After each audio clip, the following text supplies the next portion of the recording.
जाते हैं तो उनमें क्या है, जो सवाल पूछे जाते हैं उसको कैसे सॉल्व करना है, आइए हम सिखाते हैं कैसे उसे हल करेंगे। जैसे मान लीजिए ये जो अभिक्रिया हो रही है तो हमसे प्रश्न पूछेगा कि ये जो अभिकारक है ये 50 सेकेंड में या 30 सेकेंड में या 20 सेकेंड में 40 सेकेंड में कुछ भी पूछ सकता है। कितने भी सेकेंड में ये क्या हो जाती है, 50 सेकेंड में ये आधी रह गई 1/2, या 30 सेकेंड में क्या हो गई ये आधी रह गई, या 20 सेकेंड में आधी रह गई, या 40 सेकेंड में आधी रह गई, मतलब कुछ भी पूछ सकता है। तो अगर ऐसा पूछ रहा है हमसे तो हम क्या करेंगे इसके लिए हमारे पास सिंपल, हमको कुछ भी ज्यादा दिमाग नहीं लगाना है और इसको साधारण से क्या करना है कि प्रथम कोटि अभिक्रिया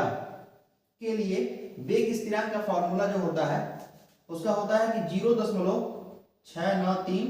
0.693 अपन टी हाफ। मतलब टी हाफ मतलब क्या, अगर 50 सेकेंड पूछेगा, 50 सेकेंड में आधी होती तो इसको हम लोग इसके जगह पे क्या रख देंगे 50, जैसे इसके जगह पे हम लोग रख देंगे 0.693/50। और जब इसको सॉल्व करेंगे तो 1.38 गुणे 10⁻⁻2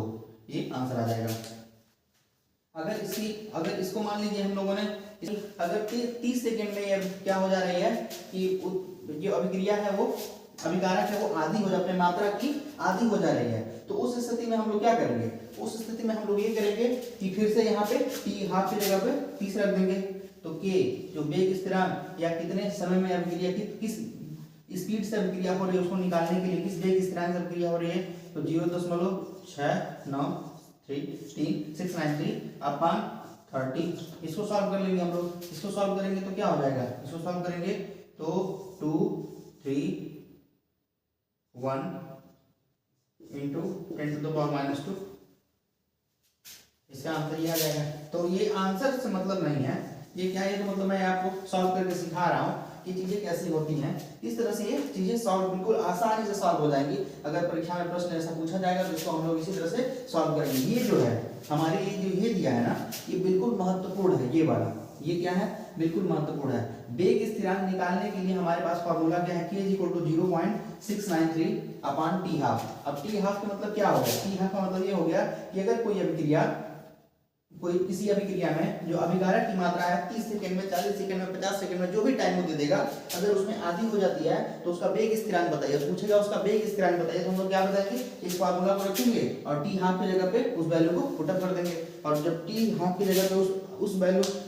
वैल्यू को रखेंगे और आराम से सॉल्व कर लेंगे तो क्या हो जाएंगी चीजें आसानी से हो जाएंगी। ठीक है, तो चलिए इस लेसन जो बार बार हमें ये समझाते हैं कि सर हमें थोड़ा सा कुछ लाइंस भी सुनाया कीजिए, तो उनके लिए लाइन डेडिकेटेड कर रहा हूँ कि देखो हम लोगों की ज़िंदगी में अभी तो तुम लोगों की ज़िंदगी शुरू हो रही है, तो वो होता क्या है कि कुछ चीज़ें होती हैं जो इमोशंस जो हमारे होते हैं ना, हमारी जो फीलिंग्स होती हैं वो कभी कभी हमसे हैंडल नहीं हो पाती, उन्हें हम लोग समझ नहीं पाते हैं कि इन्हें किस तरह से हैंडल करना है इन सब चीज़ों को, तो हम लोग परेशान हो जाते हैं। तो इसी पे एक चीज़ है कि तुझे पाने की कोशिश में कुछ इतना खो चुका हूँ मैं कि अब अगर तू मिल भी जाए तो तुझे पाने का गम हो।